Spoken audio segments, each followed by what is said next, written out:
주의 말씀을 듣기 위해 이 자리에 나오신 여러분들을 나사렛 예수의 이름으로 환영합니다. 하나님의 말씀을 듣기 위해 기도로 시작하겠습니다. 사랑과 은혜가 풍성하신 하나님 아버지 감사합니다. 오늘 이 자리에 주님의 말씀을 듣기 위해 나올 수 있도록 인도하여 주신 것을 믿습니다. 주여 말씀하여 주시옵소서. 주의 종이 듣겠나이다. 영적인 귀를 열어 주시옵소서. 그리고 또 영적인 눈을 뜨게 하시사 하나님의 길로 따라갈 수 있는 믿음의 용기를 더하여 주시옵소서. 나사렛 예수 그리스도의 이름으로 기도합나이다. 아멘. 오늘 주시는 하나님의 말씀은 사도행전 24장 2절에서부터 9절 말씀입니다. 주의 법대로 이루어지이다 라는 제목으로 말씀을 전하겠는데요. 우리 함께 본문을 읽도록 하겠습니다. 바울을 부르매 더둘로가 고발하여 이르되 벨릭스가 가여 우리가 당신을 힘입어 태평을 누리고 또 이 민족이 당신의 선견으로 말미암아 여러 가지로 개선된 것을 우리가 어느 모양으로나 어느 곳에서나 크게 감사하나이다. 당신을 더 괴롭게 아니하려 하여 우리가 대강 여짜옵나니 관용하여 들으시기를 원하나이다. 우리가 보니 이 사람은 전염병 같은 자라 천하에 흩어진 유대인을 다 소요하게 하는 자요 나사렛 이단의 우두머리라. 그가 또 성전을 더럽게 하려 함으로 우리가 잡았사오니 당신이 친히 그를 신문하시면 우리가 고발하는 이 모든 일을 아실 수 있나이다 하니 유대인들도 이에 참가하여 이 말이 옳다 주장하니라. 아멘. 오늘 설교 제목이요, 하나님의 법대로 이루어지이다 라는 제목입니다. 여러분들 법 좋아하시나요? 우리가 법을 잘 지켜야겠죠. 그러나 법 없이도 살 수 있는 사람이라면 얼마나 좋을까요? 어느 집에서 일어난 일인데요. 아들을 향해서요, 엄마가 호통을 쳐요. 아들아, 숙제 안 하고 또 게임이야? 엄마의 불효령 때문에요, 아이가 아주 진지하게 엄마에게 대꾸를 해요. 어머니, UN 아동권리협약 제31조를 보세요. 아동은요, 휴식과 놀이를 즐길 권리가 있다고 말하고 있어요. 엄마가 당황하는 기색을 보입니다. 그랬더니 아이는 더 밀어붙이는 거예요. 어머니, 매일 숨막히는 학업을 강요하시는 건요, 아동복지법 제17조에 따르면요, 정신적 학대에 해당할 수도 있어요. 엄마가 정신을 차립니다. 안경을 고쳐 쓰면서 응수하죠. 그래? 법대로 해보자는 거지? 민법 제913조 알지? 부모는 자식을 보호하고 교육할 권리와 의무가 있어. 네가 게임만 하느라고 망가지는 걸 내가 방치하면 말이야, 그건 바로 방임이야. 그건 범죄야. 엄마가 어떻게 법을 어길 수 있겠니? 아이가 당황합니다. 그래도 유엔에서 놀 권리가 있다고 그랬는데, 엄마는 거기에 쐐기를 박아요. 좋아, 법대로 계속 해보자. 지금 네가 앉아있는 의자, 책상, 그리고 네 손에 들려있는 그 게임기, 그거 다 누구 돈으로 산 거지? 민법 제213조입니다. 소유물 반환 청구권을 발동할 거야. 지금 당장 네가 가지고 있는 게임기 압수한다. 불만 있으면 법원으로 가자. 아들은 결국 울상이 돼서 외쳐요. 엄마, 잠깐만, 나 이제 열심히 공부해서 법대로 갈게요. 예. 아이는 자기에게 유리한 조항 몇 개를 들먹이면서 법대로 하세요 외쳤어요. 하지만 엄마의 법적 소유권 앞에서 꼬리를 내렸죠. 우리 신앙생활이 이 아이와 비슷하지는 않습니까? 입술로는 하나님의 뜻을 외치고 은혜로 산다고 말하면서도 정작 하나님께서 우리 삶의 구석구석을 낱낱이 드러내 보이는 최후의 심판대 앞에서도 감히 하나님 법대로 하세요. 하나님 법대로 저를 판결 내리세요. 라고 외칠 자신이 있으신가요? 사도행전 24장 15절에서요. 바울은요. 벨리스 총독 그리고 유대인들 앞에서 분명하게 선포했어요. 의인과 악인의 부활이 있으리라. 교회 다니는 많은 사람들이요. 해피엔딩으로서 부활을 생각해요. 하지만요. 성경은 의인의 부활과 함께 악인의 부활을 말씀하고 있습니다. 왜 의인도 악인도 모두 부활합니까? 심판받기 위해서입니다. 하나님께서 우리 모두에게 주신 의인과 악인에게 모두에게 주신 생명과 시간이라는 소유물을 가지고 이 세상 사는 동안 하나님의 법대로 사용했는지 그러지 않았는지 최종적인 결산을 맺기 위해서 심판을 하는 거예요. 하나님의 법대로 살았으면 의인의 부활이고요. 하나님의 법대로 살지 않았으면 악인의 부활입니다. 부활을 믿으시는 여러분, 큰 상급을 받는 영생의 부활을 위해서요. 하나님의 법대로 신앙생활 하시기를 축복합니다. 우리는요. 그리스도인들로서 당신은 법 없이도 살 사람이야 라는 세상의 칭찬을 받아야 합니다. 그렇습니다. 법 없이도 살 만큼 선한 양심으로 살아야 해요. 그럼에도요. 우리가 하나님의 법은 제대로 알아야 합니다. 왜? 우리가 하나님의 심판대 앞에서 법대로 심판을 받을 것이기 때문에요. 우리는 하나님의 법을 잘 알아야만 해요. 누구든지 최후의 심판대에서 유죄를 받고 나서 그런 법이 어디 있어요? 나는 몰랐어요 라고 주장해도 소용이 없습니다. 그 판결은요 최종적이며 불가역적입니다. 구약 성경의 에덴 동산, 모세율법, 욥기, 선지자들 그리고 신약 성경에서 예수님의 재판, 사도 바울의 법정 공방, 예루살렘에서 시작해서 로마의 재판장까지 이어져요. 신구약 성경은 온통 법정 공방입니다. 그런데도 그리스도인으로서 법에 대해서 무관심하다? 법정 공방으로 가득한 성경에 무관심한 사람이라면요. 그리스도인이 아닐 가능성이 매우 높습니다. 지금까지는 법에 대해서 잘 몰랐다 하더라도요. 오늘부터는 성경에 기록된 법정 공방에 주의를 기울이시고요. 하나님의 최후 심판에 대비하시기 바랍니다. 사도행전 22장에서요. 사도 바울은 예루살렘에서 결박당하고 이방인의 손에 넘겨졌습니다. 성령 하나님의 예고대로 이루어진 것이죠. 그리고 23장에서는요. 바울이 유대인들과 산헤드린에서요. 법정 공방을 펼치고요. 그 다음에 가이사라 총독이 있는 곳으로 이송되었어요. 오늘 본문 24장에서요. 바울은요.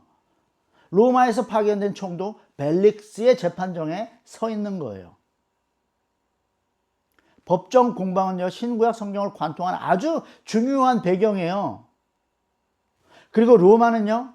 제국을 법치주의로 다스리고 있어요. 세계사에서 법을 좋아하는 두 민족, 로마인과 유대인입니다. 지금 그 법치주의에서 둘째가라면 서러운 두 민족이 지금 벨릭스 재판정에 모인 거예요. 대제사장이요. 바울을 고소하면서 벨릭스 총독의 재판정에 세운 검사는요. 당대 유명한 수사학자 그리고 법 기술자로 알려져 있는 더둘로였습니다. 더둘로는요. 바울을 향해서 전염병 같은 존재라는 낙인을 찍어요. 그리고 크게 두 가지 논리로 기소장을 작성해요. 첫째는 정치적인 소유죄입니다. 이 자는 천하에 흩어진 유대인을 다 소란하게 만드는 자입니다. 팍스 로마나 로마의 평화를 깨뜨리는 범죄자라는 공격이죠. 둘째는요. 종교적인 이단주의입니다. 그는 나사렛 이단의 우두머리입니다. 로마 제국이 허용한 그 유대교라는 합법적인 울타리를 벗어난 신흥 종교 집단의 교주라고 낙인을 찍는 거예요. 더들로가 내세운 결정적인 증거가 뭐냐?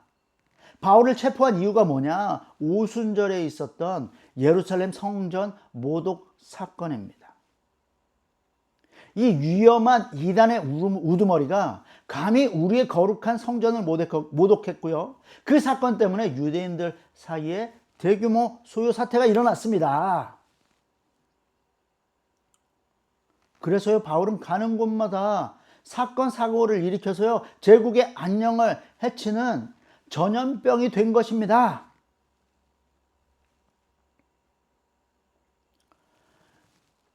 바울이 서 있는 이 재판, 비단 바울에게만 영향을 미치는 게 아니에요. 이 재판의 결과는요, 로마 제국에 개척된 그리스도의 몸된 교회 전체에게 영향을 미칠 아주 중대한 사안입니다. 만약 바울이요, 나사렛 이단의 우두머리가 된다면, 바울이 개척하거나 바울의 가르침을 따르는 모든 교회들이요, 나사렛 이단이 되는 겁니다. 유대교의 이단이 된다는 것은 로마 제국이 허용한 유대교의 전통을 따르지 않는 신흥 종교라고 낙인이 찍히는 거고요. 유대교에게 면죄된 황제 숭배, 거기에 참여해야 하는 것입니다. 만약 교회가 황제 숭배를 하기 싫다, 이런 문제로 도시의 소요를 일으킨다 라고 한다면요, 팍스 로마나 로마의 평화를 해쳤다는 소요죄로 철퇴를 맞을 수도 있어요. 대제사장은 이제 막 싹트기 시작한 선교 역사를 로마 제국의 손을 빌어서 뿌리째 뽑아버릴 수 있는 묘수를 내놓고요, 더들로하고 하이파이브 했을지도 몰라요. 그러나 대제사장 옆에 변호사 더들로가 있었다면요, 바울 옆에 누가 있습니까? 네, 바울에게는 파라클라토스, 보혜사 성령님이 계십니다. 사람이 너희를 회당이나 위정자나 권세 있는 자 앞에 끌고 가거든 어떻게 무엇으로 대답하며 무엇으로 말할까 염려하지 말라. 마땅히 할 말을 성령이 곧 그때 너희에게 가르치시리라. 아멘. 바울이 총독 앞에서 변론하는데요, 대제사장의 묘수가 별 수 없이 무너집니다. 예수님의 말씀대로 성령님께서 바울을 위한 최고의 변호사가 되셔서 변론을 했기 때문이죠. 변호사이신 성령님을 대동한 바울이요, 더들로가 낭독한 고발에 대해서 조목조목 반박을 하는데요, 성전 모독으로 바울을 체포한 것이 무고라고 변론을 해요.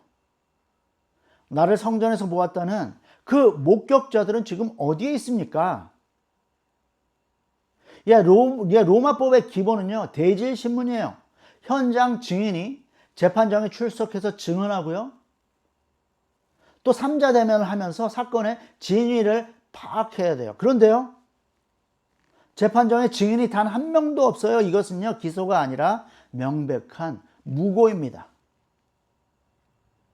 바울은 나를 성전에서 보았다는 그 목격자들은 지금 어디에 있습니까? 증인을 데리고 오십시오 라는 변론을 통해서요, 더들로의 기소가 정말 얼마나 불실한지를 드러낸 것입니다. 이렇게 성전 모독이 무고라면요, 증거 불충분으로 이 재판은 기각되어야 하죠. 증인도 증거도 없는 부실한 기소를 하는 이유가 무엇일까요? 그러면 이 사건의 발단은요, 에베소 사람 드로비모를 바울이 성전 안뜰까지 데리고 갔다는 아시아 유대인들의 오해와 모함에서 시작되는 거예요. 이방인이 성전 안뜰로 들어간 것, 그것은 성전 모독이 맞습니다. 그러나 그것은 오해와 모함이죠. 천부장 루시아는요, 이미 사건 보고서를 통해서 바울을 체포하고 나서 신문을 봤더니 바울이 죽을 죄를 범하지 않았다는 것 알게 되었습니다. 그래서 그 보고서를 벨릭스 총독에게 이미 올린 상태였죠. 그런데도 더둘로가 이 카드를 다시 꺼낸 이유는 하나예요. 로마법 아래서 유대인들에게 예외적으로 사형 집행권이 허용된 조항이 있습니다. 그게 바로 성전 모독입니다. 유대인들은 어떻게 해서든 바울을 죽이려고 그 죄목을 걸고 넘어지는 거예요. 그리고 바울은 천하에 흩어진 유대인을 다 소욕하게 하는 자라는 기소에 대해서도 변론을 하는데요. 이 더둘로의 이 기소는요, 벨릭스 총독의 트라우마를 건드리는 거예요. 몇 년 전에 예루살렘을 공포에 떨게 했던 애굽인 반란 사건이 있었습니다. 그 사건은요, 4,000명이나 되는 사람들이 예루살렘에서 반란을 일으켰어요. 팍스 로마나가 위협을 당한 것이죠. 그 사건 때문에 벨릭스는 총독의 지위를 잃을 뻔했어요. 트라우마를 갖게 된 것이죠. 천부장 루시아가 바울을 체포하면서요, 내가 이전에 소유를 일으켰던 자객 4,000명을 거느리고 광야로 가던 애굽인이 아니냐? 라고 물었어요. 왜요? 당시 로마 당국은요, 그때 도망친 우두머리를 수배 중이었기 때문입니다. 벨릭스는 트라우마를 가지고 있어요. 소유 사태에 대해서.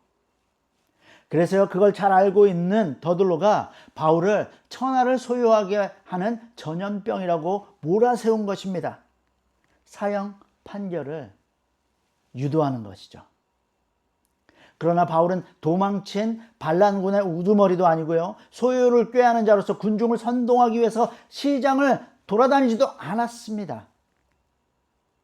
만약 일주일 전에 예루살렘에서 일어났던 소요의 주범이 바울이라면 수많은 목격자가 있겠죠. 그러나 정작 이 재판정에 바울이 소유를 일으켰다고 증명할 증인이 단 한 명도 출석하지 않았어요. 다시 한번 더둘로의 그 기소는요, 근거 없는 무고라는 것이 명백히 밝혀지는 것이죠. 바울은 자신의 열 이틀간의 행적을 담담하게 증거로 제시해요. 바울은 오순절 절기를 지키러 온 순례자입니다. 성전 안에서 7일 동안 정결 예식에 참여하면서요, 자신을 드리는 예배자예요. 그리고 바울은 이웃을 구제하기 위해서 연보를 전달하는 데 시간을 썼습니다. 12일간의 바울의 행적은 투명하기 때문에 증인들의 출석을 요청한다면요, 재판정으로 직접 와서 생생한 증언들을 해줄 것입니다. 그 중에는 구제 헌금을 받은 성도들, 정결 예식에 동참했던 형제들, 그리고 함께 오순절 축제를 기뻐했던 예루살렘 교인들이 있을 것입니다. 바울은 예루살렘에서 소요를 일으키는 전염병과 같은 존재가 아니라요, 하나님의 율법을 따라서 하나님을 사랑하고 이웃을 사랑하는 정통 유대 교인이라는 사실이요, 분명하게 보이는 그런 변론이죠. 더 나아가서 바울이 정통 유대인이라는 이 변론은요, 그가 나사렛 이단의 우두머리라는 기소에 대한 강력한 반박이기도 하죠. 어떻게 정통 유대인이 나사렛 이단의 우두머리가 될 수 있습니까?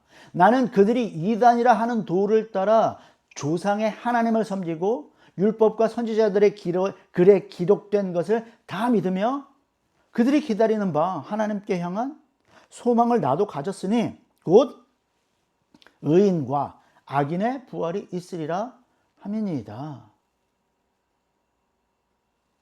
바울은 유대교의 전통을 따르고 있는데 그들이 내가 따르는 도가 이단이라고 말하고 있다. 그것은 말이 안 됩니다. 나는 모세오경 율법과 선지자의 글에 기록된 것을 다 믿어요. 구약 성경의 하나님이요, 내가 섬기는 하나님입니다. 라는 것을 변론하는 것이죠. 그런데 만약에 바울이 나사렛 이단의 우두머리라는 더들로의 기소가 부활에 관한 것이라면 그것은 유대교 내부에서 벌어지는 신학적인 논쟁일 뿐이라는 것입니다. 대제사장을 비롯한 사두개파는요, 부활을 믿지 않았지만 민중의 대다수가 존경하는 바리새파는요, 하나님께 향한 소망으로서 의인과 악인의 부활을 고대하고 있습니다. 이 부활 논쟁에 대해서는 천부장 루시아도 바리새파가 바울의 편에서 제사장을 비롯한 사두개파와 격돌한 사태를 목도한 사실이죠. 펠릭스도 사실 유대교와 부활에 대해서는요, 자세하게 알고 있었기 때문에요, 더들로의 기소가 이건 정치적인 문제가 아니라 종교적인 문제라는 것을 이미 간파하고 있었습니다. 그래서 펠릭스 재판장은요, 바울의 변론을 다 들은 다음에 판결을 유보해요. 어쩌면 로마 총독들에게는 여러 도시에서 소요 사태를 일으키곤 하는 유대인들이 골칫거리였습니다. 그래서요, 관료주의답게 가급적이면 더 큰 문제로 번지지 않도록 마무리하는 경향을 보여주는 것인지도 몰라요. 사도행전 18장에서요, 유대인들이 고린도 총독 갈리오에게 바울을 고발했을 때요, 재판장은 이렇게 기각을 했어요. 언어와 명칭과 너희 법에 관한 것이면 너희가 스스로 처리하라. 나는 이러한 일에 재판장 되기를 원하지 아니하노라. 유대교 내부 문제에 대한 갈리오 총독의 기각은요, 더들로의 기소에 대한 로마법의 판례처럼 보이죠? 이와 같이 바울은요, 자신이 나사렛 이단의 우두머리가 아니라 정통 유대교인이라고 변론을 합니다. 이 재판이 바울 한 사람을 제거하는 데 목표가 있는 것이 아니라 그의 가르침을 받고 제국에서 성장하고 있는 교회를 뿌리 뽑는 것이 목표라고 서두에서 말씀드렸죠. 그래서요, 바울 자신이 유대교의 전통을 따르고 있다는 변론은요, 결국 제국의 여러 도시에서 유대 공동체가 로마법의 보호를 받는 것처럼 유대교 전통 안에 있는 교회도 보호되어야 한다는 주장이에요. 그런데 여러분, 바울이 벨릭스 앞에서 선포한 부활이 그저 유대교 교리에 관한 논쟁만이 아니라는 것을 알아야 합니다. 부활은 모든 인간이 맞이할 필연입니다. 바리새파와 그리스도인들만 부활하느냐? 아니에요. 부활은 모든 인간이 맞이할 필연입니다. 그래서요, 바울은 지금 이 세상의 재판장인 벨릭스도 장차올 하나님의 최후 심판대 앞에서 기소될 것이라고 예고하는 거예요. 부활은 그 자체로 목적지가 아닙니다. 부활은 모든 인간이 하나님의 심판대 앞에 서기 위한 필연적인 과정입니다. 바울은 말합니다. 우리가 다 반드시 그리스도의 심판대 앞에 나타나게 되어 각각 선악간에 그의 몸으로 행한 것을 따라 받으려 함이라. 의인이든 악인이든 이 말씀을 전하는 바울뿐 아니라 로마의 권력자 벨릭스도, 유대 공주 드루실라도, 그리고 저와 여러분도 모두 부활하는데요, 하나님의 심판대 앞에서 재판받기 위해서 부활할 것입니다. 그때 우리 앞에는 두 권의 책이 펼쳐질 것입니다. 이름들이 적혀있는 생명책, 그리고 우리의 모든 삶의 행적이 기록된 행위의 책들입니다. 바울이요, 세상 법정에서도 그리고 하나님과 사람 앞에서도 양심에 거리낌 없이 살기를 힘썼던 이유는요, 그 최후의 재판정에서 그의 믿음과 행위들이 명명백백한 증거로 제출될 것을 믿었기 때문입니다. 생명책과 행위의 책은요, 별개의 장부가 아니에요. 오늘날의 기술로 비유하자면요, 마치 블록체인입니다. 블록체인. 이 두 책이 서로 증명하기 위해서 연결되어 있어요. 생명책에 이름이 기록되어 있다는 믿음이라는 데이터가 생성되면요, 그 다음 그 믿음의 진실성을 입증하는 행위의 블록들이 체인으로 이어지게 되는 거예요. 우리는 믿음으로 구원을 받습니다. 아멘. 그것은 변하지 않는 진리입니다. 그러나 그 믿음이, 그 입술의 고백이 가짜가 아닌 진짜라는 것을 하나님과 사람 앞에 증명하는 방법은요, 우리의 믿음의 행위입니다. 하나님의 심판대 앞에서 우리의 입술의 고백이 아니라 행위의 책들에 기록된 우리의 삶을 주님께서 낭독하실 것입니다. 땅땅땅, 너의 선을 내가 잘 알고 있다. 이 책에 다 기록되어 있기 때문이다. 나더러 주여 주여 하는 자마다 다 천국에 들어갈 것이 아니요 다만 하늘에 계신 내 아버지의 뜻대로 행하는 자라야 들어가리라. 그렇습니다. 야고보 사도의 경고처럼 행함이 없는 믿음은 죽은 것이고요, 믿음이 없는 것입니다. 생명책에 이름이 있는 성도의 행적이 기록된 행위 책에는요, 하나님을 사랑하고 이웃을 사랑한 삶의 기록들을 남기게 되는데요, 부활은 미래의 소망이면서 동시에 오늘 우리가 하나님을 사랑하고 이웃을 사랑해야 하는 가장 현실적인 이유예요. 지난주 설교에서 말씀드렸던 주기철 목사님의 일사각오입니다. 주님을 위하는 고난을 내가 피했다가 나중에 주님께서 너는 내 이름과 평안과 즐거움을 다 받아 누리고 내가 준 고난의 자는 어찌하고 왔느냐? 라고 최후 심판대 앞에서 물으면 나는 무슨 말로 대답하겠습니까? 신학 양심을 따라서 신사참배를 거부하고 순교의 길을 향하는 주기철 목사님은요, 자신이 하나님의 저 최후 심판대 앞에서 서게 될 미래의 운명을 분명하게 보고 있는 거예요. 오늘의 평안이요, 미래의 영광을 보장하지 못합니다. 성령님께서 벨릭스의 양심을 찔렀을 때 그는 최후의 심판에 대한 두려움을 느꼈습니다. 그러나 지금은 가라, 틈 있으면 부르겠다며 바울에게서 복음을 듣고 구원을 받을 기회를 나중으로 미룹니다.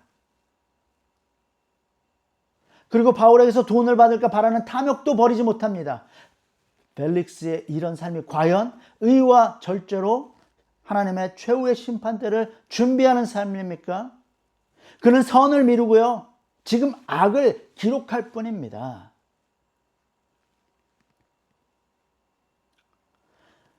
소니의 디지털 카메라 알파의 광고, 그 광고는요, 우리에게 이런 명언을 남겼습니다. 기록은 기억을 지배한다. 인간의 기억력은 참으로 교묘한 편집기 같습니다. 우리는 부끄러운 잘못을 저지르거나 아니면 원치 않은 사고를 당한 다음에요, 그것을 아예 지워버리기도 합니다. 아니면 내가 생각하고 나에게 유리한 방향으로 기억을 왜곡하기도 합니다. 흑역사를 기억의 창고 깊숙이 가둬버리는 거죠.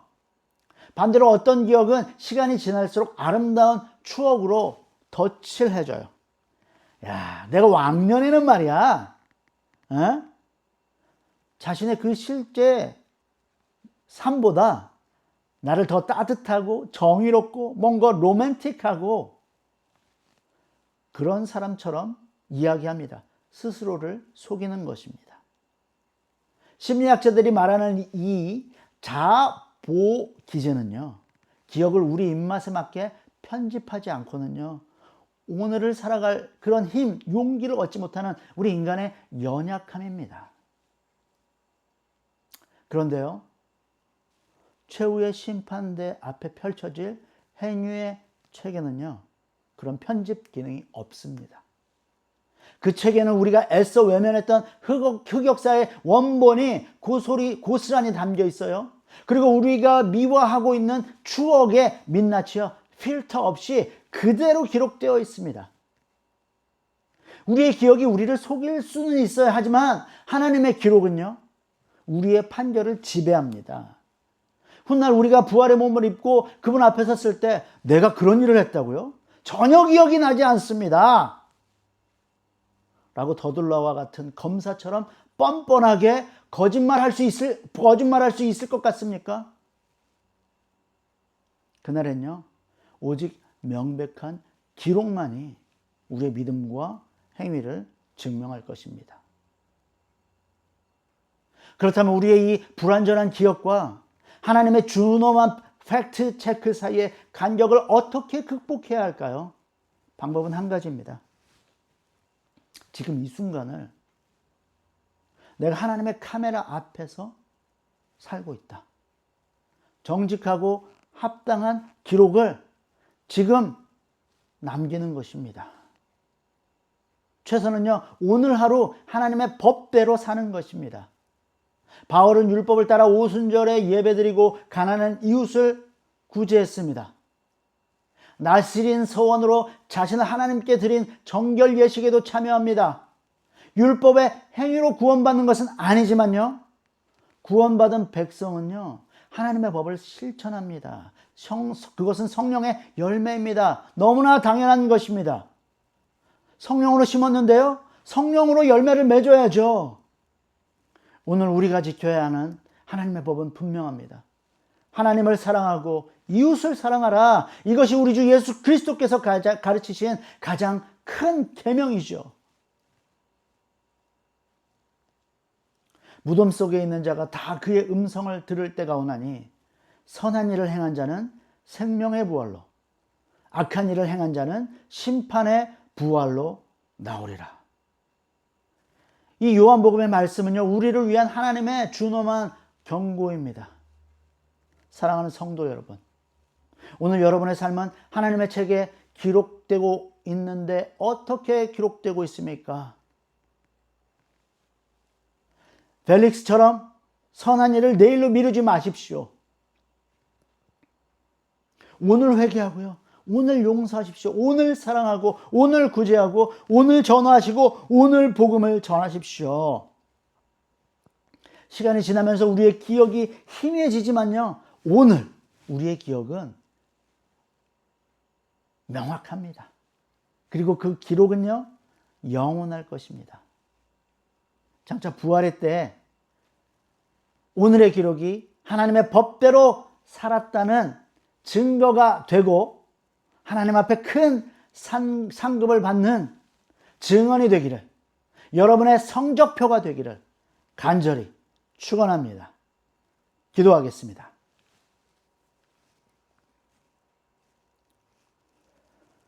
우리의 심판자 되시는 하나님 앞에 우리가 겸손히 무릎을 꿇습니다. 주여 하나님 아버지시여,